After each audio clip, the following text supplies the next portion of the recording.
Hello guys, कैसे हैं आप लोग। आशा अच्छे होंगे, आप लोगों का स्वास्थ्य अच्छा होगा, पढ़ाई अच्छी चल रही होगी। हम आप सब लोगों का हम आपके अपने ऑनलाइन प्लेटफॉर्म प्रयाग अकेडमी बहुत बहुत स्वागत करते हैं। गाइस, जैसा कि आप लोग जानते हैं, हम लोग उत्तर प्रदेश अधीनस्थ सेवा चयन आयोग द्वारा आयोजित की जाने वाली जो ग्राम पंचायत अधिकारी की परीक्षा है, मुख्य परीक्षा, उससे संबंधित हम लोग कुछ यानी कि जो क्लासेज हैं वो कर रहे हैं। तो एक क्लास हो चुकी है, दूसरी क्लास ये हम ले रहे हैं। आप लोगों का प्रयास हमारा कैसा लग रहा है, आप लोग ज़रूर हमको बताइए। पहली वाली क्लास में हमने एक विस्तार से पढ़ा था, अब यहाँ पर सिर्फ और सिर्फ हम टू द पॉइंट पढ़ेंगे, यानी कि जो वन लीनियर पढ़ेंगे उसी को ही, पहले वाले को जो पढ़ा है दोहरा जाएगा, और मुझे लगता है तब तक आप लोगों को पूरा तैयार हो जाएगा। ठीक है, इसके कारण तो आप लोगों को यदि हमारा प्रयास अच्छा लग रहा है तो अभी तक चैनल सब्सक्राइब नहीं किए हैं तो प्लीज़ सब्सक्राइब करिए और अपने ग्रुप्स में शेयर कीजिए, जिससे कि यदि कुछ लोग हम लोगों के साथ जुड़ना चाहें तो जुड़ सकते हैं। ठीक है, तो चलिए शुरू करते हैं, आप लोगों का समय न बर्बाद करते हुए। तो जो पहला वाला भाग है उसमें परंपरागत पंचायतें, तो हम सिर्फ एक टू द टॉपिक ले रहे हैं परंपरागत पंचायतों में, यानी हम वैदिक युग से लेकर के और जब तक जो यानी स्वतंत्रता से पहले तक का जो भाग है वो वाला कवर करेंगे। तो चलिए, टू दी पॉइंट है, यानी एक एक लाइन का है।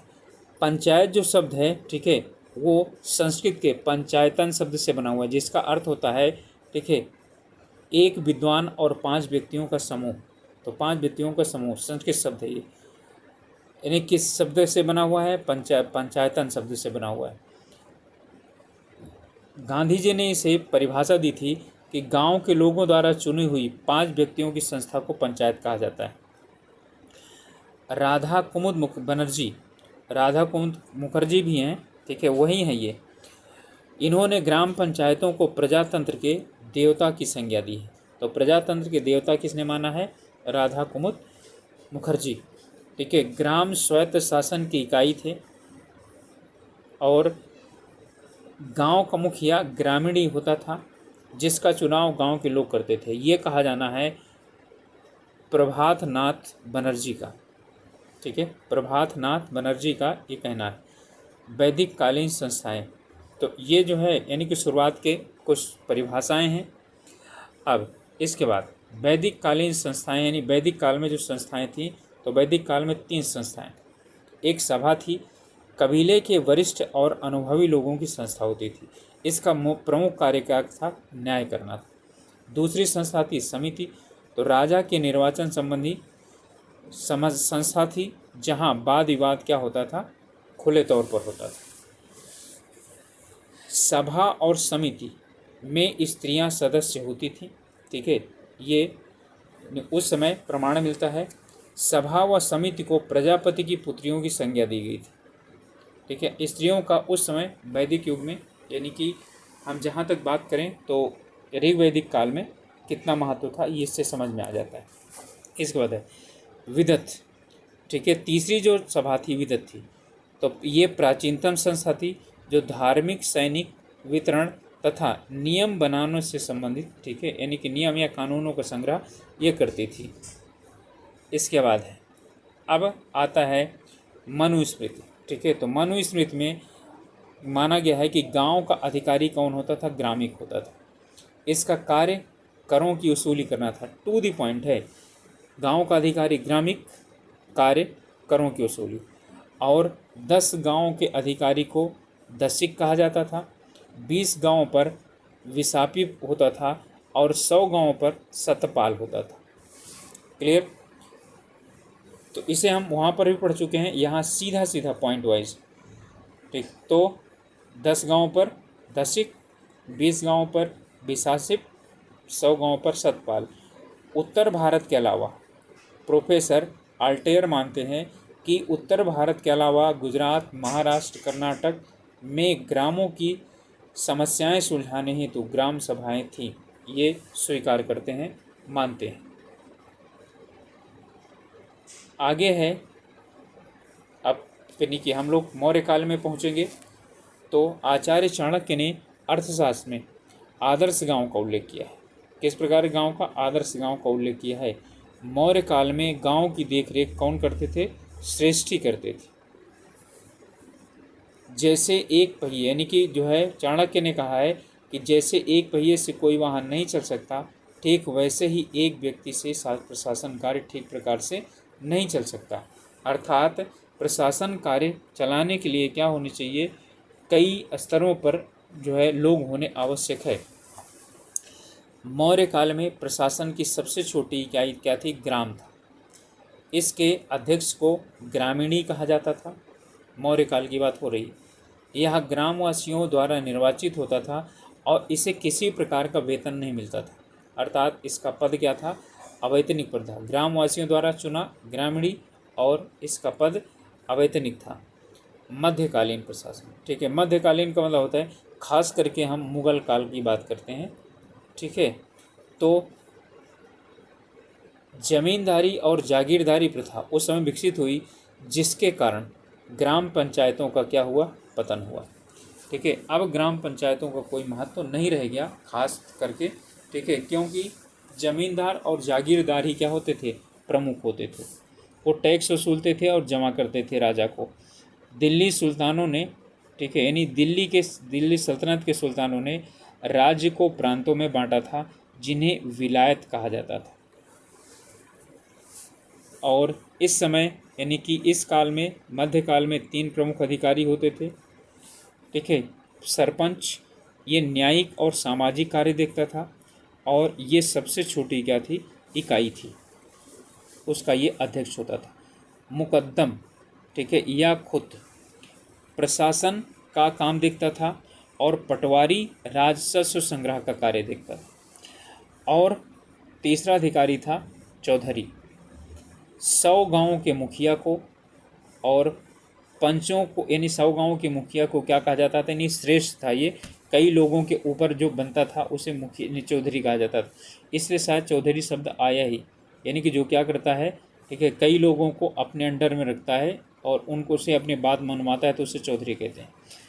तो पंचों का न्याय में सहायक, पंचों के न्याय करने में क्या था? यानी जो सरपंच होते थे उनके न्याय में ये सहायक होता था। बरनी का मानना है, अब आप लोग यहाँ से ध्यान दीजिएगा, बरनी का मानता है खुद और मुकद्दम गांव के मुखिया होते थे। तो गांव के मुखिया को बरनी मानते हैं, खुद और मुकद्दम, ठीक है, उन्हें माना जाता है, ठीक है। यहाँ इस काल में स्त्रियों की भागीदारी नहीं थी, ठीक है, ऐसा कोई प्रमाण नहीं मिलता है। तो यानी कि मध्यकाल में यदि आ जाए प्रश्न, मध्यकाल में गांव के मुखिया को क्या कहा जाता था? तो गांव के मुखिया था खुद या मुकद्दम कहा जाता था। आगे है अब ब्रिटिश कालीन पंचायत व्यवस्था, यानी ब्रिटिश काल में कुछ ना कुछ तो यानी हुआ ही था। वैसे ब्रिटिश लोगों के आते ही भारत में जो है उन्होंने भारत वालों को इस योग्य समझा ही नहीं था, इसलिए कोई अधिकार नहीं दिए थे। तो अंग्रेज़ भारतीयों को उत्तरदायित्व तो देने के पक्ष में नहीं थे। कारण क्या था? क्योंकि वो भारतीयों को प्रजातांत्रिक व्यवस्था के चलाने योग्य नहीं मानते थे, क्योंकि उनका संपर्क ग्रामों से था ही नहीं। गांव काफ़ी दूर थे, वो सिर्फ शहर तक सीमित थे। उन्हें पता ही नहीं था कि भारत में गांव में प्रजातांत्रिक व्यवस्था यानी कि चल रही है। इसी काल में पंचायती राज व्यवस्था का पुनरोदय हुआ, ठीक है, यानी कि पंचायती राज व्यवस्था धीरे धीरे इसमें फिर से स्थापित हुई। इसलिए इस काल को पंचायती राज व्यवस्था का पुनरोदय का काल कहा जाता है। याद रखिएगा, पुनरोदय का काल ब्रिटिश काल, ठीक है, कंपनी का काल। सबसे पहले 28 सितंबर 1687 में मद्रास म्यूनिसिपल कॉरपोरेशन गठित करने की सलाह दी गई थी, जो 1628 में अस्तित्व में आई थी, लेकिन वो क्या रही? असफल रही। अब यहाँ पर एक बात ध्यान रखिएगा कि पहले मैं बता चुका हूँ कि अंग्रेज़ों की शुरुआत में जो स्थानीय शासन यानी शुरुआत हुआ था, वो शहरी स्थानीय शासन था, ठीक है, ना कि ग्रामीण स्थान जो है ना स्वायत्त शासन। तो यह ब्रिटिश मॉडल पर आधारित थी। इसका लक्ष्य कर वसूल करना था, ना कि स्थानीय शासन रखना था। याद रखिएगा, जो मद्रास म्यूनिसिपल कॉरपोरेशन बनी थी, ठीक है, मद्रास नगर पालिका बनी थी, उसका मुख्य लक्ष्य क्या था? कर वसूलना था, ना कि स्थानीय स्वशासन देना था। फिर आता है 1726 ईस्वी में मद्रास, कोलकाता, मुंबई में नगर निगम की स्थापना हेतु फिर से प्रयास किया गया। इसके लिए क्या किया गया? दूसरा चार्टर जारी किया गया। इसमें 1 मेयर और 9 सदस्य, ठीक है, जिनमें से 7 अंग्रेज होने थे और 2 भारतीय होने थे। ठीक है, तो 1 मेयर जो थे यानी अध्यक्ष अंग्रेज होना था, और 9 में से 7 अंग्रेज और 2 क्या? भारतीय होने थे। तो भारतीयों को जो है कोई मतलब ही नहीं था। इसका उद्देश्य क्या था? न्यायिक व्यवस्था को सुचारू रूप से चलाना। ध्यान रखिएगा, इसका उद्देश्य स्थानीय स्वशासन नहीं था, न्यायिक व्यवस्था को सुचारू रूप से चलाना था। वैसे ग्राम पंचायत में जो पंच परमेश्वर की कल्पना की गई है वो क्या है? यही तो है। इसके बाद 1793 में एक चार्टर अधिनियम आया जिसके द्वारा मद्रास, कोलकाता और मुंबई में नगर पालिकाओं के सुदृढ़ बनाया गया। ठीक है, याद रखिएगा। अब क्या क्या चीज़ करना, इसका कार्य क्या होता था? कर लगाना, कानून व्यवस्था करना, संपत्तियों को यानी कि सुदृढ़ करना, और न्याय व्यवस्था में सुदृढ़ करना। ठीक है, ये इनको कार्य क्या किए गए? सौंपे गए थे 1793 के चार्टर के द्वारा मद्रास, कोलकाता और मुंबई में। इसके बाद है 1842 में केवल बंगाल हेतु नगर पालिका अधिनियम क्या किया गया? पारित किया गया, परंतु उसे वापस ले लिया गया। कुछ विरोध हुए थे जिसके कारण इसे वापस लेना पड़ा। 1850 में नगर पालिका अधिनियम लाया गया जो ऐच्छिक था, अर्थात नगर पालिका अधिनियम 1850 में ला दिया गया। जो चाहे नगर पालिकाएँ वो उससे क्या कर सकती थी? उसको वो लागू कर सकती थी अपने यहाँ, ना चाहे तो नहीं लागू कर सकती, यानी कि जरूरी नहीं था ये। अब इसके बाद अंग्रेजी राज्य में ही ग्रामीण शासन हेतु प्रयास। ठीक है, तो शाही स्वच्छता आयोग की सिफारिश के बाद और 1863 में एक शाही स्वच्छता आयोग गठित किया गया जिसने अपनी रिपोर्ट दी। इसमें पहली बार गांव की सफाई हेतु ध्यान देने के लिए बात कही गई। जो गांव हेतु पहला क्या था? पहला प्रयास था। ठीक है, अब इसके बाद लॉर्ड मेयो, जिनका कार्यकाल 1869 से लेकर के 1872 ईस्वी तक था। इनके काल में 14 दिसंबर 1870 को सत्ता के विकेंद्रीकरण हेतु काउंसिल में पहला प्रस्ताव पेश किया गया। ठीक है, यहाँ से शुरुआत होता है मुख्य रूप से कहाँ पर? ठीक है, स्थानीय शासन की बात का।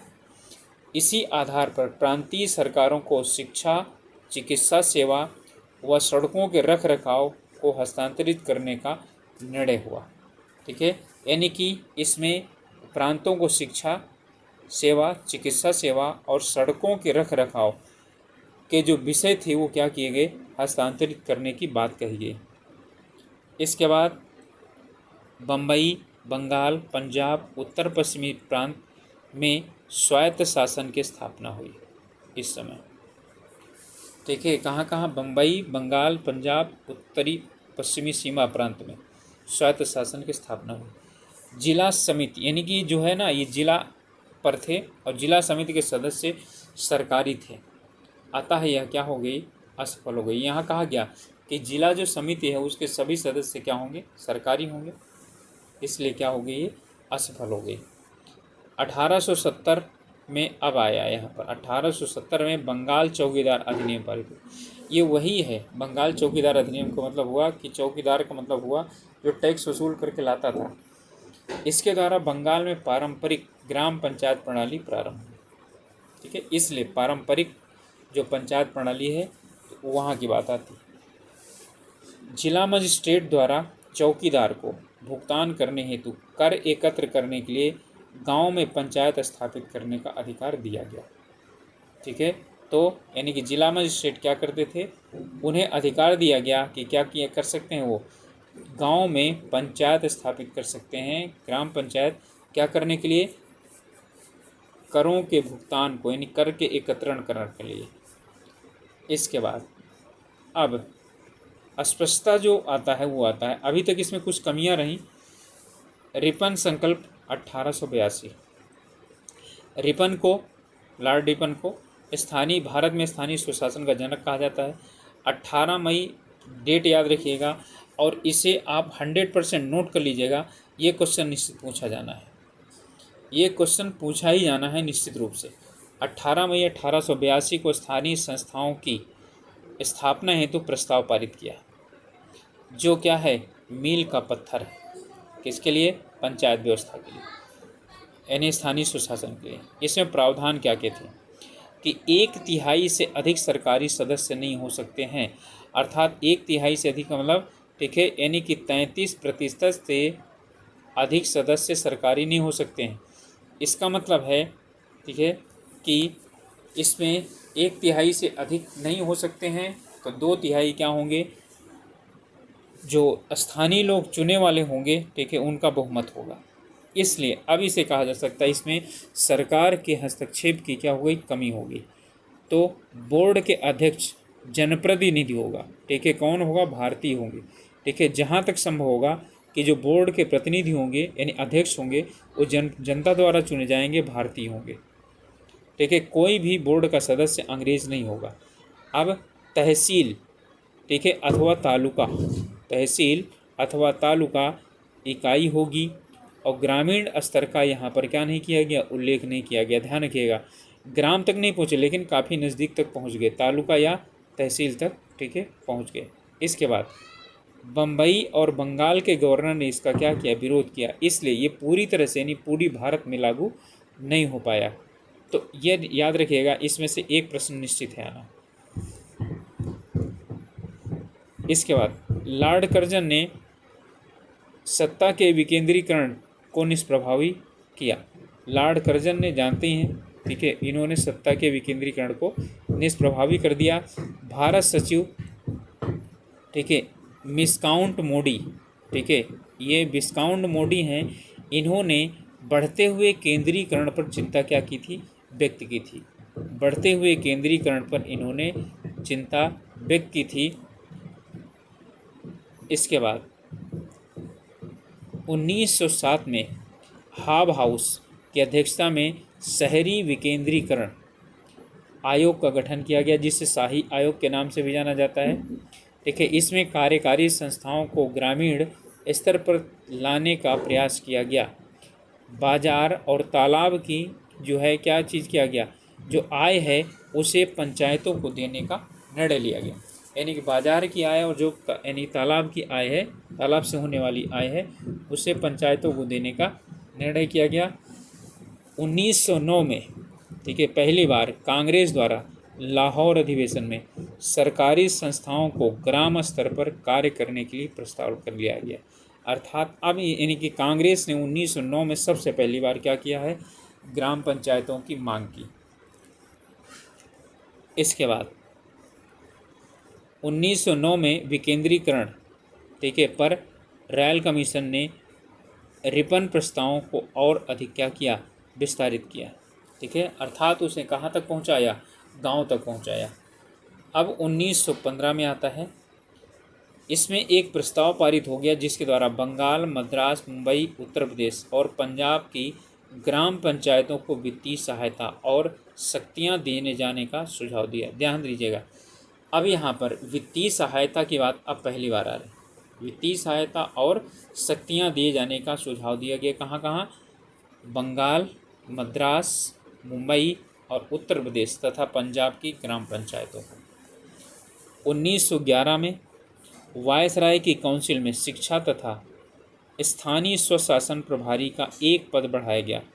ध्यान दीजिएगा, पहली बार स्थानीय स्वशासन का प्रभारी की उसमें वृद्धि हुई 1911 में। ये भी बहुत इंपॉर्टेंट प्रश्न है, तो ये भी क्या हो सकता है, पूछा जा सकता है। तो 10 प्रश्न इसी तरह से तो क्या करेंगे, एकत्र करेंगे कहीं न कहीं से। फिर है 1915 में एक प्रस्ताव द्वारा पंचायतों से संबंधित कानून बनाने का कार्य प्रांतीय सरकारों को दिया गया। ये सब क्या रहे, अभी तक कागजों तक ही सीमित रहे।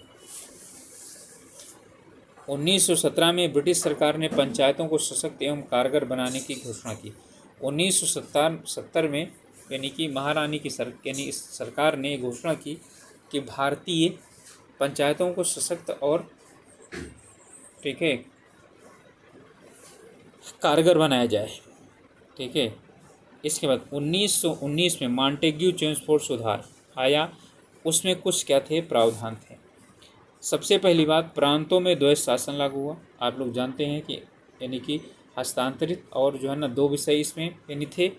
तो कुछ विषय इनको क्या किए गए, प्रांतों को हस्तांतरित कर दिए गए, जिन पे वो अनन्य रूप से अपना जो है यानी कानून बना सकते थे। पंचायत विषय प्रांतों को क्या किया गया, हस्तांतरित किया गया। अब लीजिए, यानी कि केंद्र से कहाँ तक पहुँच गया ये, अब पंचायत का जो विषय है वो स्थानीय स्तर पर इन प्रांतों में पहुँच गया। 1919 से 1925 तक 8 प्रांतों में पंचायत अधिनियम पारित हुए, जिनमें 1919 में सबसे पहले बिहार स्वायत्त शासन अधिनियम पारित किया गया। 1920 में उत्तर प्रदेश ग्राम पंचायत अधिनियम और पंजाब, ठीक है, स्वायत्त अधिनियम पारित किया गया। और भी हमारे लिए यही प्रमुख थे, तो हमने क्या किया, यही यानी कि ले लिए हैं। तो उत्तर प्रदेश में पंचायत अधिनियम का पारित हुआ 1920 में। अब आता है हमारा 1935 का अधिनियम, भारत सरकार अधिनियम 1935। तो इसमें पंचायत विकास हेतु अत्यंत महत्वपूर्ण ये चरण माना जाता है। कारण क्या है, क्योंकि अब स्वायत्तता दी गई किनको, राज्य को। ठीक है, यानी प्रांतों को स्वायत्तता दे दी गई। तो यानी प्रांतों में चुनी हुई सरकार का गठन, अर्थात प्रांतों को स्वायत्तता दे दी गई। प्रांतों द्वारा स्थानीय स्वशासन, ग्राम पंचायत संबंधी कानून बनाने का अधिकार प्राप्त कर लिया। ठीक है, अर्थात प्रांतीय सूची में अब पहले स्थानीय स्वशासन था, अब क्या था, ग्राम पंचायत संबंधी, तो प्रांतीय सूची में शामिल कर लिया गया। और इसका मतलब है कि अब चुने हुए लोग ही क्या करेंगे, ग्राम पंचायत संबंधी कानून बनाने का अधिकार रखेंगे। इस बात प्रांतीय सरकारों ने पंचायतों को जन प्रतिनिधित्व संस्था बना दिया। प्रांतीय सरकारों ने क्या किया, पंचायतों को जन प्रतिनिधित्व संस्था बना लिया, अर्थात जनता के द्वारा चुने गए प्रतिनिधि क्या होने लगे, ठीक है, इनमें भाग लेने लगे। अब इसके बाद इसी समय हो गया, कब, 1939 में द्वितीय विश्व युद्ध, और जो प्रांतीय सरकारें थीं उन्होंने इस्तीफा दे दिया, लेकिन पंचायतें अपना कार्य क्या होती रहीं, करती रहीं। याद रखिएगा, 1939 में प्रांतीय सरकारों ने इस्तीफा दे दिया, लेकिन पंचायतों पर क्योंकि क्या था, ठीक है, कोई यानी सब जगह तो वायसराय का कब्जा हो गया, प्रांतों पर भी हो गया, लेकिन यहाँ पर जो पंचायतें थीं वो अपना कार्य करती रहीं, क्योंकि पंचायतों से कोई युद्ध वगैरह से लेना देना नहीं था। इसके बाद कुछ चीज़ें हैं, ग्राम पंचायत हेतु गांधी जी के विचार, यानी कि गांधी जी के कुछ विचार थे। इन्हें एक शब्द में कहा जाए तो गांव स्थानीय सुशासन की आत्मनिर्भर इकाई के रूप में इन्होंने क्या किया, परिभाषित किया उसको।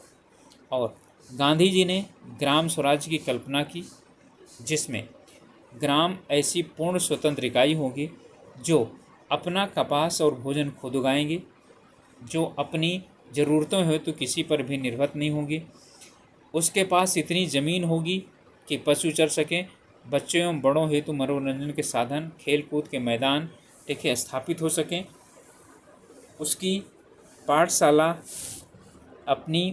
अपनी पाठशाला, नाट्यशाला, कुएं, तालाब आदि होंगे। शासन संचालन 5 व्यक्तियों की पंचायत द्वारा किया जाएगा, पंचायत द्वारा होगा, जिसका निर्वाचन गांव के लोग करेंगे, और जो न्याय,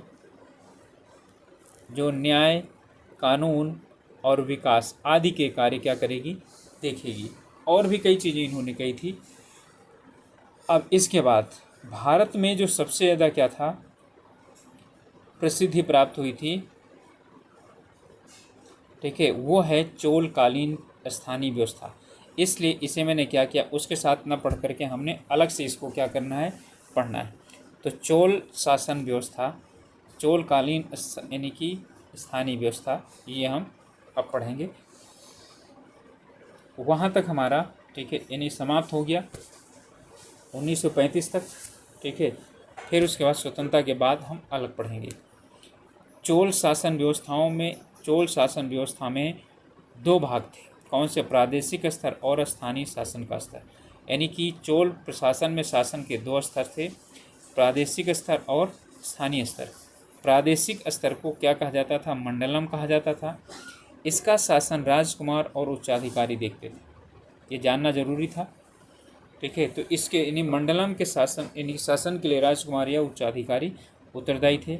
इसके बाद स्थानीय शासन, इसमें चोल साम्राज्य की मुख्य विशेषता क्या थी? स्थानीय शासन थी। ग्राम शासन की पूर्ण इकाई, ग्रामवासियों द्वारा शासन। ठीक है, यानी कि ग्राम जो था वो शासन की एक पूर्ण इकाई थे और ग्रामवासियों द्वारा वहाँ का शासन चलाया जाता था। दो प्रकार की यहाँ पर समितियाँ थीं। ठीक है, उर और महासभा। ठीक है, उर और महासभा दो समितियाँ थीं। अब पहली आती है उर सभा। तो उर सभा में ग्राम के सभी पुरुष सदस्य यानी कि होते थे इसके। ठीक है, सदस्य। और इसमें इसकी जो समिति होती थी उसे उल्लुंगम कहा जाता था। ठीक है, ग्राम के सभी पुरुष सदस्य इसके सदस्य होते थे समिति के, और इसकी एक समिति होती थी जिसे उल्लुंगम कहा जाता था, और इसका कार्य तालाब, बगीचों आदि का निर्माण करवाना होता था।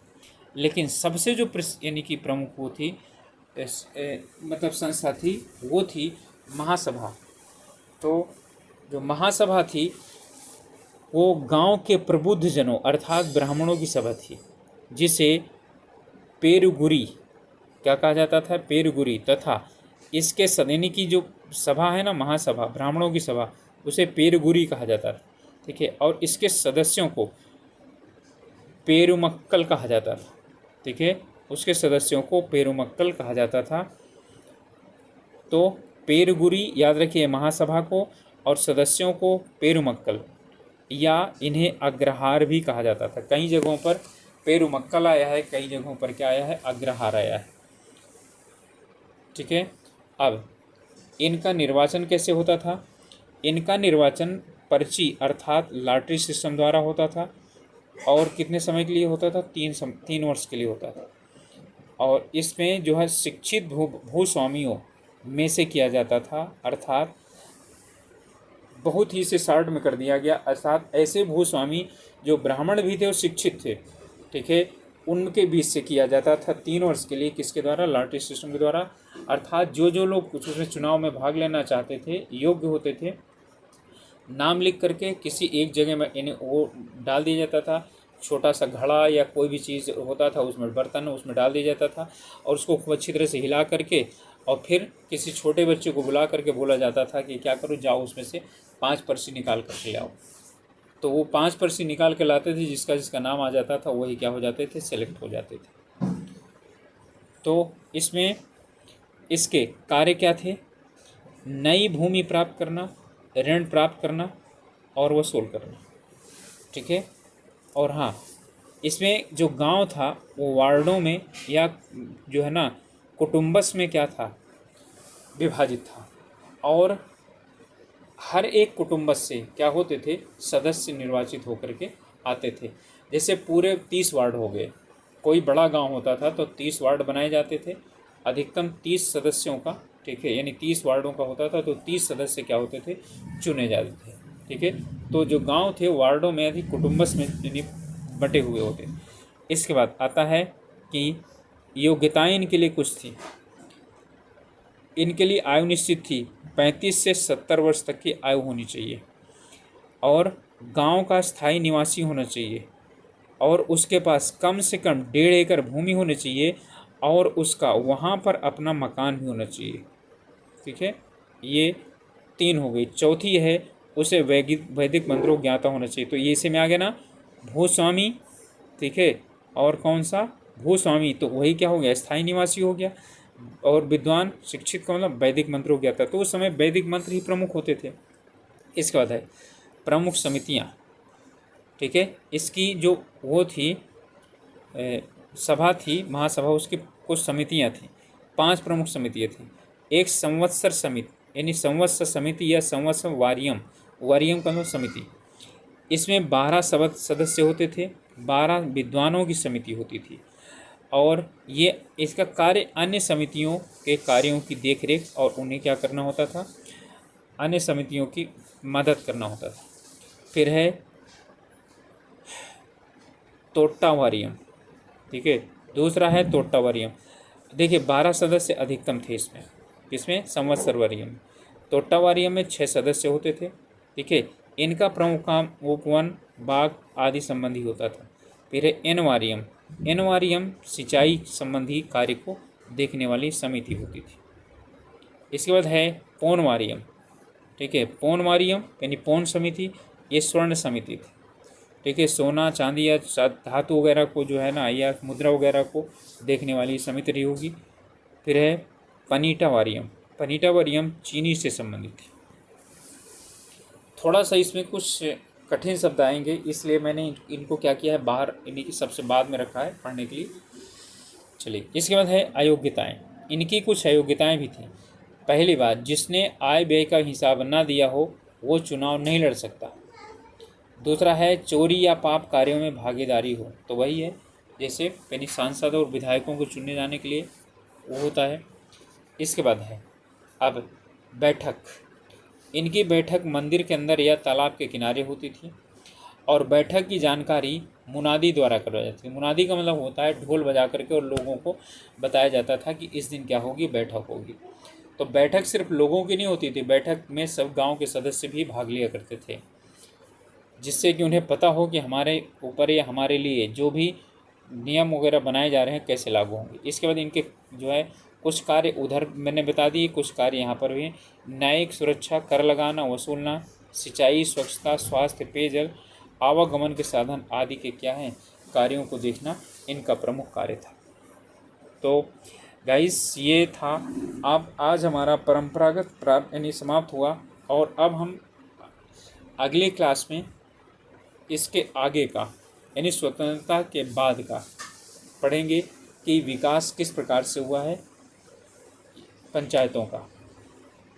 और थोड़ा सा हैंडराइटिंग में कुछ यानी कि कमी हो तो आप लोग थोड़ा माफ़ करिएगा, क्योंकि लिखने में भी और इसमें जो है परिवर्तन तो आ ही जाता है। फिर फ़ोटो खींचने में कुछ जो है प्रॉब्लम आती हैं, क्योंकि ये इतना यानी वन लीनियर तो कहीं मिलता नहीं है।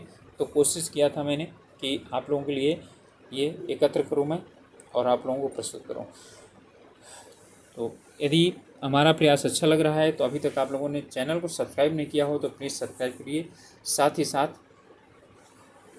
अपने ग्रुप्स में शेयर कीजिए, जिससे कि जो लोग हम लोगों के साथ जुड़ना चाहें तो जुड़ सकते हैं, ठीक है। और भी कुछ यानी जैसे पीईटी की भी तैयारी के लिए हम हिंदी वगैरह या जीएस वगैरह के जो वो हैं वो डाल रहे हैं, तो उसमें भी यदि पीटी का कोई यानी स्टूडेंट हो तो पीटी के लिए भी आप लोग उसमें शेयर कर सकते हैं, उसे देख सकते हैं। ओके, मिलेंगे अगले वीडियो में। तब तक के लिए अपने स्वास्थ्य का ध्यान रखिए, पढ़ाई अच्छे कीजिए। और अब ज़्यादा जो है मतलब कि टाइम नहीं रह गया, बहुत जल्दी इसका एग्ज़ाम होगा, 1-2 महीने के अंदर ही अंदर एग्ज़ाम आ जाए होगा। Okay, all the best.